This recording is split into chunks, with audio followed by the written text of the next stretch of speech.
السلام علیکم، آپ دیکھ رہے ہیں پس منظر ٹی وی۔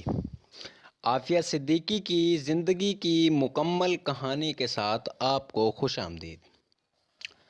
عافیہ صدیقی 2 مارچ 1972 کو پاکستان کے شہر کراچی میں پیدا ہوئیں۔ انہوں نے ابتدائی اور ثانوی تعلیم کراچی سے حاصل کی۔ اس کے بعد وہ ٹیکساس یونیورسٹی سے تعلیم حاصل کرنے چلی گئیں۔ پھر وہاں سے میساچوسٹس یونیورسٹی سے انہوں نے جینیٹکس میں پی ایچ ڈی کی۔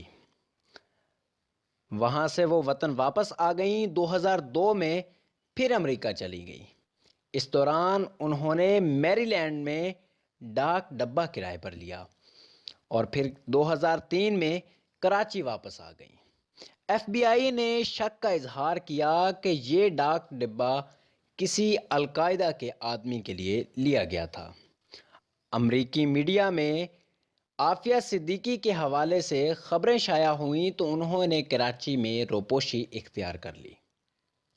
30 مارچ 2003 کو انہوں نے راولپنڈی جانے کے لیے اپنے 3 بچوں سمیت ٹیکسی میں ایئرپورٹ کی طرف روانہ ہوئیں، مگر رستے میں غائب ہو گئیں۔ ان کی اغوا کے وقت عمر 30 سال تھی اور ان کے 3 بچوں میں بڑے بچے کی عمر 4 سال اور سب سے چھوٹے بچے کی عمر 1 ماہ تھی۔ مقامی اخباروں میں عافیہ صدیقی کی گرفتاری کے حوالے سے خبریں شائع ہوئیں، مگر وزیروں نے ان سے لا علمی کا اظہار کیا۔ عالمی اداروں نے خیال ظاہر کیا کہ بگرام میں امریکی جیل میں قیدی نمبر 650 شاید عافیہ صدیقی ہی تھی اور وہ بہت بری حالت میں تھیں۔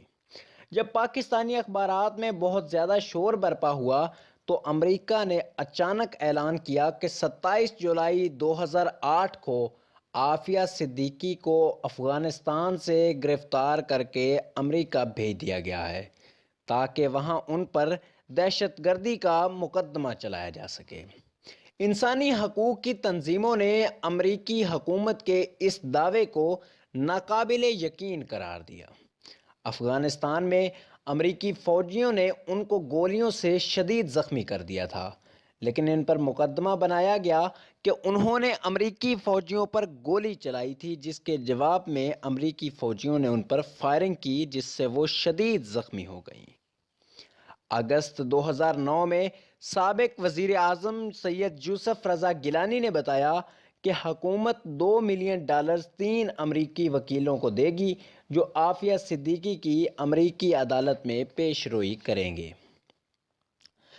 بالآخر دسمبر 2009 میں کراچی پولیس نے نامعلوم افراد کے خلاف عافیہ صدیقی اور ان کے بچوں کے اغوا کا مقدمہ درج کر لیا۔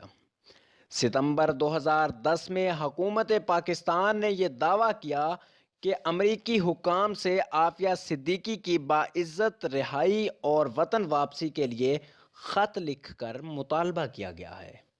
23 ستمبر 2010 کو نیو یارک میں امریکی عدالت نے عافیہ صدیقی کو 86 سال قید کی سزا سنائی۔ جون 2013 میں امریکی جیل فورٹ ورتھ میں ان پر حملہ کیا گیا جس سے وہ شدید زخمی ہو گئیں اور 2 دن بے ہوش رہ گئیں۔ رواں سال کے آغاز پر وفاقی وزیر علی محمد خان نے دعویٰ کیا کہ عافیہ صدیقی کی واپسی کے لیے حکومت اقدامات کر رہی ہے اور عنقریب وہ وطن واپس آ جائیں گی۔ حالیہ دورہ امریکہ کے دوران وزیر اعظم عمران خان سے کافی امیدیں وابستہ تھیں کہ وہ اس حوالے سے کسی پیش رفت کی کوشش کریں گے، لیکن ابھی کچھ بھی سامنے نہیں آ سکا۔ دیکھیے قوم کی بیٹی عافیہ صدیقی کب تک محبوس رہتی ہیں۔